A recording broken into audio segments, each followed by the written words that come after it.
Bonjour et bienvenue sur mon tutoriel dédié à Excel 2010. Donc aujourd'hui je vais vous expliquer et réaliser ensemble un graphique représentant une pyramide des âges.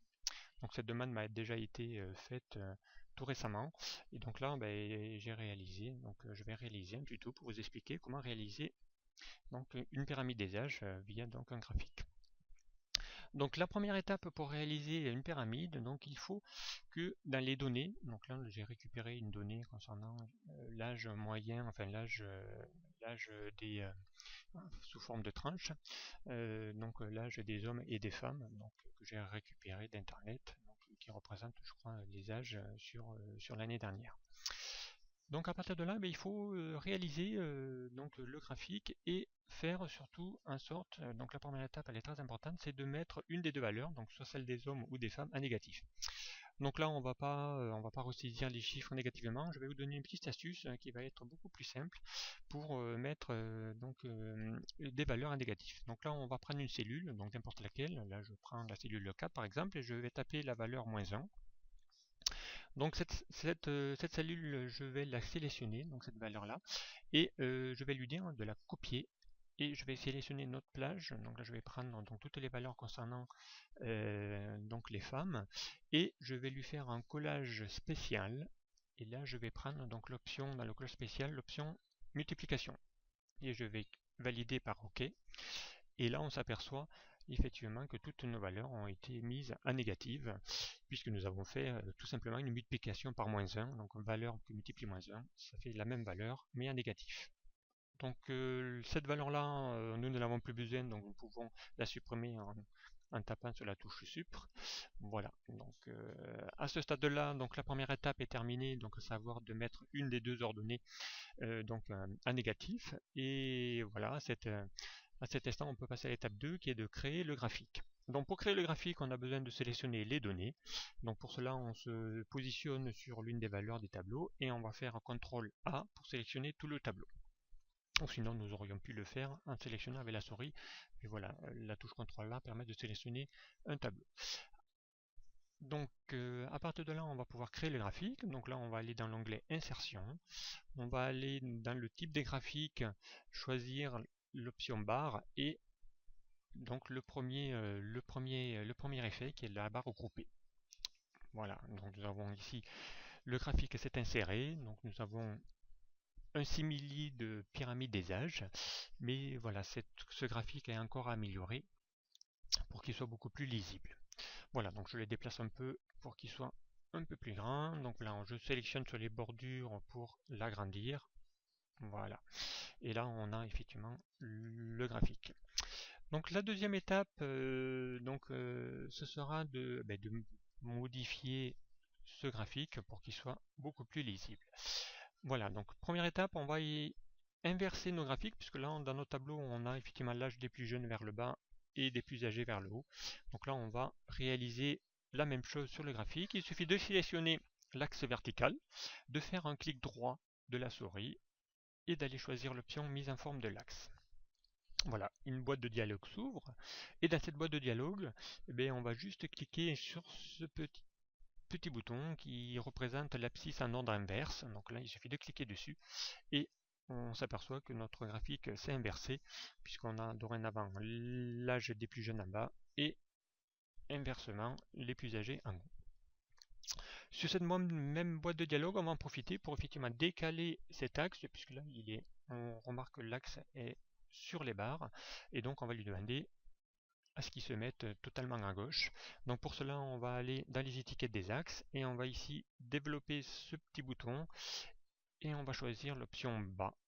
Voilà, et on va fermer cette boîte de dialogue, et là on va s'apercevoir que l'axe a été décalé en bas du graphique, donc totalement déporté, donc ce qui rend déjà les barres beaucoup plus accessibles puisqu'on n'a plus de valeur. Voilà pour la deuxième étape. Là, le graphique n'est pas encore terminé puisqu'on peut remarquer que nos barres de valeur sont décalées les unes des autres. Donc là aussi, on va modifier cela.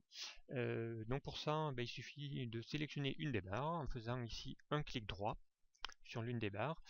Et on va de nouveau prendre l'option mettre en forme la série des données. Voilà, et là on va jouer donc sur les options de série et sur la largeur des intervalles. Donc voilà, donc déjà le chevauchement, donc là on voit que c'est décalé, donc pour que les barres soient les unes en face de l'autre, il suffit de nous faire glisser le curseur pour le mettre à 100%, et là on a effectivement un chevauchement qui sont à 100% et qui donnent les barres qui se retrouvent les unes en face des autres. Donc voilà, rendant le graphique beaucoup plus lisible.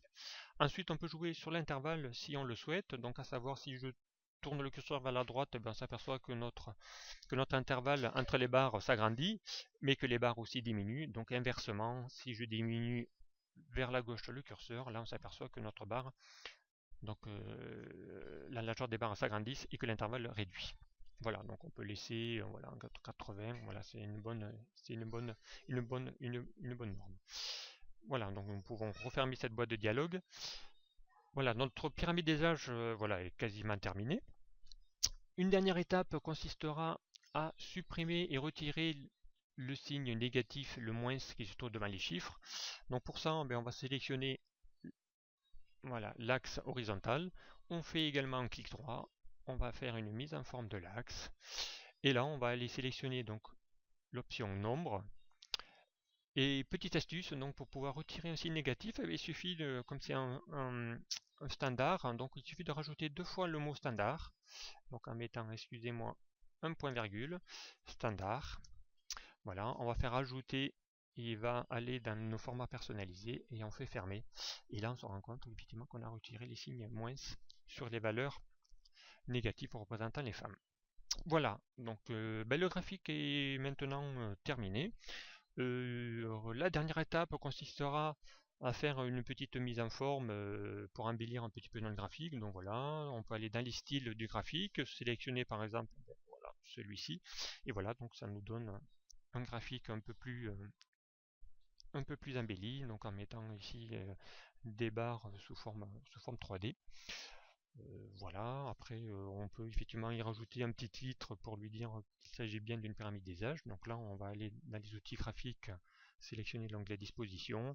Dans le titre de graphique, on va développer, lui demander de mettre un titre au-dessus de graphique. Voilà, la case est prête. Il suffit de taper notre texte que nous souhaitons faire afficher. Donc là on va lui mettre pyramide des âges. Faire entrer voilà, pour valider. Et voilà, donc notre titre vient d'être inséré dans notre graphique. Voilà, donc le graphique est maintenant terminé. Donc je vous ai montré comment réaliser une pyramide des âges donc, en utilisant donc, les graphiques Excel. Donc ne pas oublier les étapes. Donc la première étape sera effectivement de rendre une des valeurs en négatif, pour que nous puissions avoir un graphique avec des valeurs qui soient les unes en face des autres. La deuxième étape a été donc d'inverser notre axe vertical, donc pour mettre ici les âges des plus jeunes en bas, et également une petite deuxième option qui permettra de décaler également notre série sur la gauche, donc en cliquant sur l'objet bas, donc pour pouvoir décaler notre axe vertical. Et la dernière étape donc a été de retirer les signes moins donc, qui représentent les valeurs de notre pyramide. Voilà, maintenant je vous remercie de m'avoir suivi et puis je vous donne rendez-vous sur un prochain tuto. Merci, au revoir.